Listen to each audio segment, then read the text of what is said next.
안녕하세요. 댓글 없는 주식방송 주식박사TV입니다. 5월 24일 월요일 오늘의 종목 리뷰 및 내일의 관심 종목에 대해서 말씀드리겠습니다. 먼저 영상 보시기 전에 좋아요, 구독, 알림 버튼 부탁드립니다.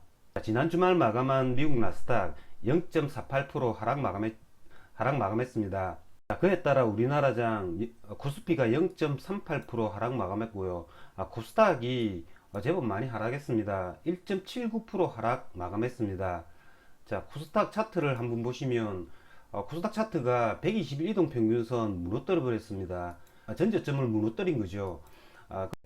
내일 만약에 코스닥이 한 번 더 이렇게 하락을 해준다면 이 지점이죠. 한 925포인트 이 지점까지 열어놓고 대비를 해야 될 것 같습니다. 자, 그러면 종목 하나하나 보시면서 말씀드리겠습니다. 자, 첫 번째 종목은 SK 하이닉스입니다. 지난 주말 방송에서도 말씀을 드렸다시피 한미 정상회담이 이제 끝이 났습니다. 한미 정상회담의 수혜주라고 할 수 있죠. 반도체, 그리고 백신, 그리고 대북 관련, 우주항공, 원자력, 이렇게 크게 한 5가지 섹터로 나눌 수 있는데요. 오늘 대부분 이런 종목들이 장중에 고점을 한번 치고 제자리에 오는 그런 모습을 보였습니다. SK 하이닉스 같은 경우에는 얘는 뭐 오르지도 못한 채 이렇게 주저앉아 버렸죠. SK 하이닉스 얘 보시면 20일 이동 평균선이 계속 이렇게 아래로 처지는 그래프를 만들고 주고 있습니다. 그렇기 때문에 내일이라도 얘네들은 다시 11만 5천원 이 저점 부분을 지켜줘야 할 것 같고요. 여기서 이 저점을 깨뜨린다면 얘네들은 다시 11만원 초반대까지 올 수도 있다라는 거죠. 그런 걸 생각하면서 거래를 해야 될 것 같습니다.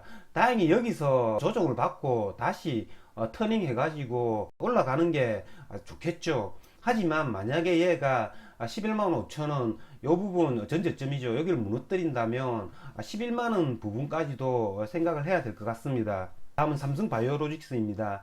일요일날 공시가 떴죠. 제가 바라는 대로 공시가 떴습니다. 모더나와의 CMO 계약이라는 그런 계약 체결이라는 그런 공시가 떴고요. 그로 말미암아 시초가가 2% 정도 갭을 띄워서 시작했습니다. 자, 이게 수순이죠. 이렇게 갭을 띄워서 시작을 해가지고 한번 이렇게 아침에 한번 이렇게 쳐주다가 이건 재료 소멸로 이렇게 계속 하락을 해주는 겁니다. 뭐 제 같은 경우에는 뭐 따로 삼성 바이오로직스를 거래를 하지 않았습니다. 제가 지난 주말 방송에서 말씀을 드렸다시피 지난 금요일 날 스림 바이오를 종가 오버나잇을 했죠. 저는 스림 바이오를 시초가 부분에 다 던져 버렸습니다. 이게 뭐 고가는 8%까지 상승을 했죠. 하지만 저는 한 시초가 부분 한 2% 정도 수익 내고 나왔습니다. 오늘 삼성바이오 관련주들 중에 가장 좋았던 애가 이 일신바이오입니다. 일신바이오가 시가가 4.63% 시작했다가 19%까지 상승을 했다가 얘가 거의 보합으로 끝났죠. 얘네들이 아침에 이렇게 슈팅을 해준 거 이걸 뭐 시초가에 매수를 해가지고 먹을 수도 있지만 이건 뭐 장 전체 그림으로 봐서는 재료 노출로 뭐 하락을 했던 겁니다. 그렇기 때문에 저는 오늘 한미 정상회담과 관련된 뭐 반도체, 백신, 대북 관련, 우주항공, 원자력 이런 애들 하나도 거래를 하지 않았습니다. 자, 다음은 철강주입니다. 지난 금요일 날 제 같은 경우에는 포스코를 35만 6천원 이 부분에 매수를 해가지고 종가 오버나잇을 했는데요.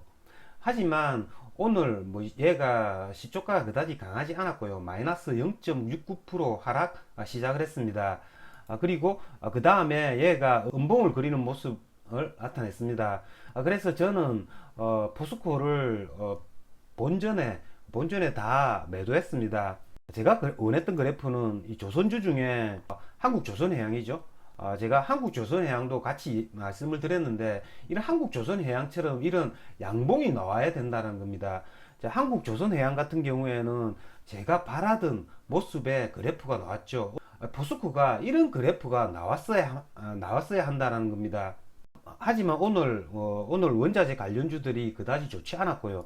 자, 포스코 같은 경우에는 오늘 또 이렇게 짧은 음봉을 만들어 주었기 때문에 내일 저점은 34만 한 6천원 정도로 잡도록 하겠습니다. 내일 34만원 6천원 정도에 얘가 온다면 얘를 매수해 가지고 다시 기술적 반등을 노려보겠고요.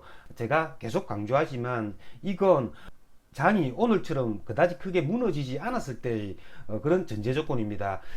전체적으로 코스피가 1% 2% 하락을 하는데 코스코가 34만 뭐 6천원 여기에 온들 소용이 없습니다. 그때는 오버나잇 하지 않겠다라는 거죠. 다음은 테마주인데요. 디지털 화폐 관련주입니다. 자, 디지털 화폐 관련주 전일 1등이 KCS였죠. KCS가 전일 상한가를 갔지만 시초가가 마이너스로 시작을 했죠. 마이너스 2.9% 하락해서 시작을 했습니다. 저는 이걸 뭐 시초가에 다 매도를 했고요. 제가 9,500원쯤에 매수를 했기 때문에 2% 정도 수익은 내고 나왔습니다. 제가 지난 주말 방송에서 말씀을 드렸죠. 일주에는 한미 정상회담 관련주들은 재료 소멸로 거래를 하지 않겠지만 이런 디지털 화폐 관련주들은 5월 말부터 6월까지 계속 이슈를 탈 수 있다라고 제가 말씀을 드렸습니다. 아침에 저는 KCS를 매도를 하고 이등주였죠. KCT를 1,500원 요 부분에 매수를 했습니다. 아침에 얘가 1,500원을 강력하게 지켜주었기 때문에 여기서 일부 물량 매수를 했고요. 여기서 만약에 1,500원을 무너져 가지고 만원 초반대 오면 추가 매수 하려고 했습니다. 하지만 아침에 얘네가 한번 이렇게 슈팅을 해주더라고요. 거기서 KCT에서 아침에 수익 실현을 한번 할 수 있었고요. 아침에 조금 더 지나서 보니까 오늘 대장이 K사인으로 바뀌었습니다. 자, K사인이 9시 40분쯤에 얘가 한 18%까지 이렇게 상승을 해주는 모습을 보였습니다. 디지털 화폐 얘네들 같은 경우에는 대장이 시시때때로 바뀝니다. 시시각각 이렇게 바뀌기 때문에 그거를 장중에 체크를 잘 해보셔야 할 것 같고요. 이런 디지털 화폐 관련주들은 계속 이렇게 아랫꼬리를 만들어 준다라는 거죠. 얘네들 같은 경우에는 뭐 하루 이틀 옆으로 조정을 받다가 다시 한 번 더 이렇게 슈팅을 줄 수 있다라는 거죠. 그런 점을 생각하면서 내일 종가 오버나잇도 한번 고려해 보도록 하겠습니다. 자, 다음은 메타버스 관련주입니다. 자, 오늘 메타버스 관련 테마들이 굉장히 오늘 세였죠. 선익 시스템이 대장이었는데요. 선익 시스템이 상한가를 갔습니다. 선익 시스템 같은 경우에는 5월 18일이었죠. 상한가를 한번 이렇게 붙였다가 종가가 17.65% 상승해서 마감을 했습니다. 뭐 장중에 보신 분이 계신지는 모르겠지만 이때 상한가에 매수 물량을 쌓았다가 이렇게 무너졌죠. 이게 이전에 제가 설명을 드렸습니다. 이 유바이오로직스 얘가 올라갈 때 모습과 굉장히 유사하죠. 유바이오로직스 5월 6일 날 모습을 보시면 얘가 상한가를 붙였다가 3시쯤에 상한가를 무너뜨렸죠. 그리고 그 다음날 하루 조정받고 다시 랠리를 해주는 모습을 만들었습니다. 그래서 저도 오늘 선익 시스템을 계속 관찰을 하고 있었습니다. 자, 선익 시스템 같은 경우에는 제 같은 경우에도 얘를 돌파하는 지점 18,300원 요 지점에 매수를 해가지고 일단 한번 10% 정도 수익을 냈고요. 그 다음에 얘가 오후에 이렇게 상한가를 붙을 걸 생각을 해가지고 다시 상한가 아랫단에서 매수해가지고 지금 홀딩 중입니다. 자, 지난 토요일 날 로블룩스 주가가 굉장히 좋았죠. 이 로블룩스, 미국의 로블룩스가 8% 정도 상승을 했습니다. 이 로블룩스 같은 경우에는 종가상 뭐 신고가를 지금 뚫어주려고 하고 있죠. 내일 같은 경우에도 얘네들은 전고점 부분이었죠. 2만원 부분, 이런 부분은 절대 저점이지 않을까라고 생각이 듭니다. 왜냐하면 오늘 거래량, 거래대금이 굉장히 많이 터졌죠. 저 같은 경우에는 상한가 오버나잇을 했기 때문에 얘네들을 뭐 적정한 가격에 매도하도록 하겠지만요.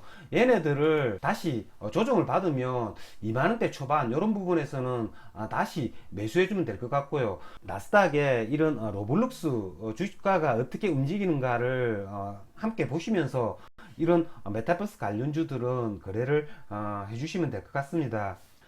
자, 다음은 이준석 관련주인데요. 제가 정치 테마주들은 뭐 잘 하지 않는데요. 오늘 넥스트 아이 얘를 종가 오버나잇을 한번 해봤습니다. 얘를 종가 오버나잇을 한 까닭은 얘가 그래프가 굉장히 좋았고요. 그래서 종가 분할을 했는데 얘가 시간의 가격이 6.6% 상승했습니다. 그래서 저는 시간 외에 전량 매도했습니다. 자, 이준석 관련주라고 하면 삼보산업과 넥스트 아이가 있죠. 삼보산업 같은 경우에는 얘가 재무 상태가 그다지 이렇게 좋지 않습니다. 적자 기업이죠. 하지만 넥스트 아이는 작년에 흑자 전환을 했고요. 그렇기 때문에 제가 넥스트 아이를 오버나이트를 했는데요. 얘네들 같은 경우에도 6월 11일 날 국민의힘의 전당대회가 있죠. 장이 지지부진하고 윤석열 그리고 이재명 관련주들은 지금 뭐 많이 때가 탔죠. 그렇기 때문에 이준석 관련주 얘는 6월 11일 전당대회 당대표 선출 결과가 발표될 때까지 떨어졌다 올랐다를 반복할 수 있습니다. 그러니까 트레이딩이 가능하다는 거죠. 하락을 하면 매수를 해주면 반등을 해줄 수 있다라는 겁니다. 왜냐하면 6월 11일이 D-Day이기 때문에 그때까지 시간이 남아 있고요. 이준석이 당대표가 될 수 있다라는 그런 기대 심리가 있다라는 거죠. 어쨌든 이렇게 거래를 해주었고요. 주식이라는 게 잘 모르고 거래를 하면 이런 자리에서는 잃을 수밖에 없습니다. 그러니까 주식에 제일 중요한 게 큰 그림을 그려놓고 그 속에서 내가 잘못 물리더라도 그 큰 그림을 그려놓은 상태에서 물린다면 3일, 4일 견디면 이런 테마주들조차도 다시 올라올 수 있다라는 거죠. 그렇기 때문에 항상 이런 테마주들은 이 재료가 끝이 났는지 아니면 이 재료가 남아 있는지 그런 여부를 잘 생각해서 거래를 하셔야 된다는 겁니다. 이상으로 주식마법사TV를 마치겠습니다. 제 영상이 도움이 되셨다면 좋아요, 구독, 알림 버튼 부탁드립니다. 끝까지 시청하신 분들에게는 보유 종목이 급등할 수 있게끔 마법을 걸어드리겠습니다. 윙가르디움 레비오사 감사합니다.